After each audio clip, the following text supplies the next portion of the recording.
رمضان کی آمد، مسجد اقصی میں سجدوں کا سمندر، ایمانی جذبے سے سرشار فلسطینیوں نے رکاوٹوں کے باوجود تراویح کی نماز ادا کی۔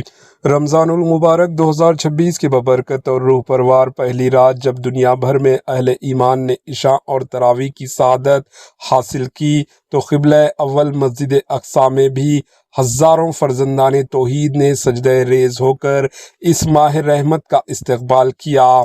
نعرے فضا میں تکبیر و تحلیل سے گونج اٹھی، آنکھوں میں آنسو، لبوں پر دعا اور دلوں میں قبلہ اول کی محبت لیے فلسطینی مسلمان تمام تر رکاوٹوں کے باوجود مسجد اقصی پہنچنے میں کامیاب رہے۔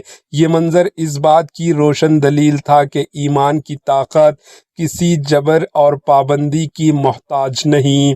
ذرائع کے مطابق قابض اسرائیلی حکام نے مسجد کے دروازوں اور پرانے شہر کے داخلی راستوں پر سخت سیکورٹی نافذ کر رکھی ہے۔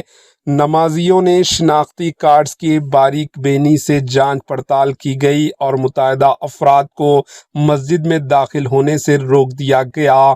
اس کے باوجود ہزاروں عاشقان اقصی رکاوٹیں عبور کرتے ہوئے مسجد کے احاطے تک پہنچنے اور پہلی تراویح ادا کی۔ جب امام کی آواز بلند ہوئی اور صفیں بندھی تو یوں محسوس ہوا جیسے صدیوں کی تاریخ ایک بار پھر زندہ ہو اٹھی ہو۔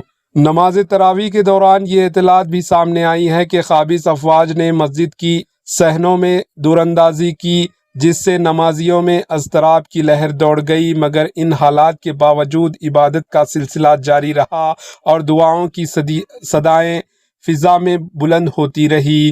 رمضان المبارک صرف عبادت کا مہینہ نہیں بلکہ صبر اور اللہ تعالیٰ پر کامل توکل کا پیغام بھی ہے۔ یہی پیغام آج فلسطین کے مسلمانوں کی زندگیوں میں مجسم نظر آتا ہے۔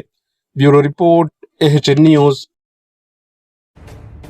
AHN نیوز کے YouTube چینل کو سبسکرائب کریں اور بیل آئیکن کو دبانا نہ بھولیں تاکہ آپ کو ہر نئی آنے والی ویڈیو کا نوٹیفیکیشن بر وقت مل سکے۔